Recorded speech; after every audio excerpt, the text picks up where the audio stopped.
Selamat datang kembali. Oke, kali ini kita mau bahas bab 19 dari bukunya Keith J. Cunningham, The Road Less Stupid. Judulnya aja udah bikin penasaran nih. Satu-satunya hal yang konstan dalam bisnis adalah... Titik-titik ya judulnya ya, bikin mikir. Iya kan? Nah, sumber kita langsung dari kutipan bab ini. Tujuannya sih, ya biar kita sama-sama ngerti kenapa perubahan itu jadi intinya bisnis dan gimana adaptasi jadi kunci menurut Cunningham. Oke, siap. Kita mulai pakai analogi yang, wah menarik banget dari bab ini. Pernah dengar nggak cerita soal Albert Einstein? Yang katanya ngasih soal ujian akhir yang sama persis selama 20 tahun ke mahasiswanya. Oh iya, pernah dengar itu.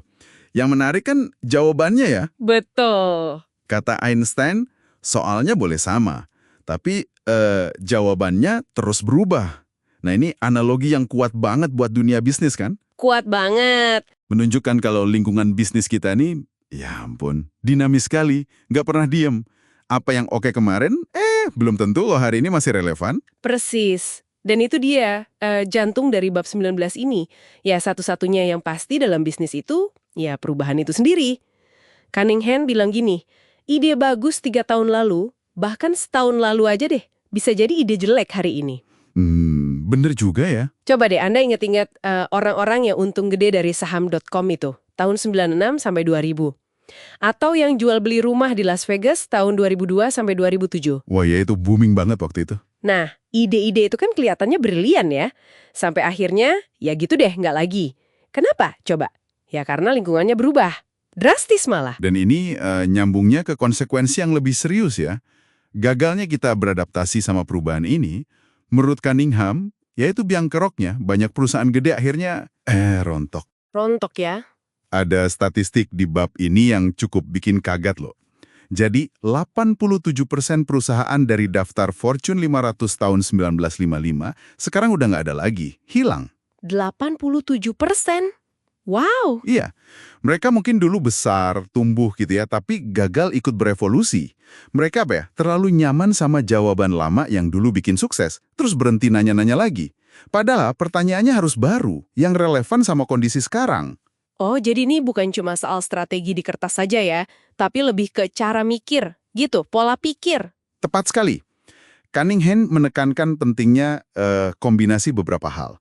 Perlu pertanyaan-pertanyaan hebat yang nantang kondisi sekarang, pikiran yang terbuka buat nerima hal baru, yang meskipun nggak enak didengar gitu. Harus fleksibel juga ya berarti? Nah, itu dia. Fleksibilitas buat ubah arah. Dan satu lagi yang menarik, sedikit kewaspadaan. Semacam paranoia sehat gitulah terhadap masa depan. Nggak bisa kita cuma andalkan resep sukses masa lalu. Nggak bisa ya? Harus terus-terusan nanya. Asumsi kita masih benar nggak nih? Apa yang berubah di pasar, teknologi, konsumen? Pertanyaan baru apa yang harusnya kita ajukan sekarang? Kalau berhenti nanya, ya berhenti tumbuh. Dan contohnya banyak banget ya, perusahaan yang bayar mahal karena abai sama perubahan ini. Cunningham nyebutin beberapa nama besar nih buat pelajaran, kayak Eastman Kodak. Oh Kodak? Iya. Yang pelat banget adopsi fotografi digital. Padahal mereka ikut nemuin kan awalnya. Terus ada AOL, Yahoo, Shears, MySpace, bahkan Radio Shack. Wah, nama-nama besar semua itu ya dulu. Raksasa di bidangnya. Iya, gagalnya mereka itu bukan karena kurang duit atau sumber daya, tapi ya itu tadi, nggak bisa lihat atau nggak mau respons perubahan lingkungan, kejebak sama jawaban lama mereka. Ini pelajaran penting banget sih. Intinya, bisnis itu kayak makhluk hidup lah, dalam ekosistem yang terus berubah. Bukan mesin yang statis. Jadi jawaban, strategi, bahkan model bisnisnya perlu terus dievaluasi, disesuaikan. Harus terus diupdate ya, betul. Kalau kita terlalu megang erat sukses masa lalu atau cara lama, wah itu bisa jadi bahaya banget. Nah jadi, apa artinya ini buat Anda? Coba lihat pikirin sebentar.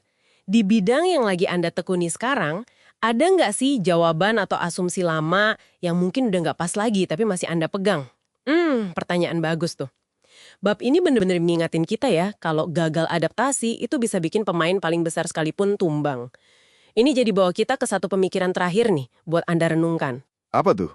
Jawaban konstan apa entah itu strategi, keyakinan, atau kebiasaan kerja mungkin yang saat ini lagi Anda pegang erat banget di kerjaan atau bisnis Anda, Dan pertanyaan baru, apa yang seharusnya mulai Anda ajukan tentang situasi Anda sekarang, ngelihat dunia di sekitar Anda ini nggak pernah berhenti berubah? Wah, dalam itu. Oke, sampai jumpa di pembahasan kita berikutnya.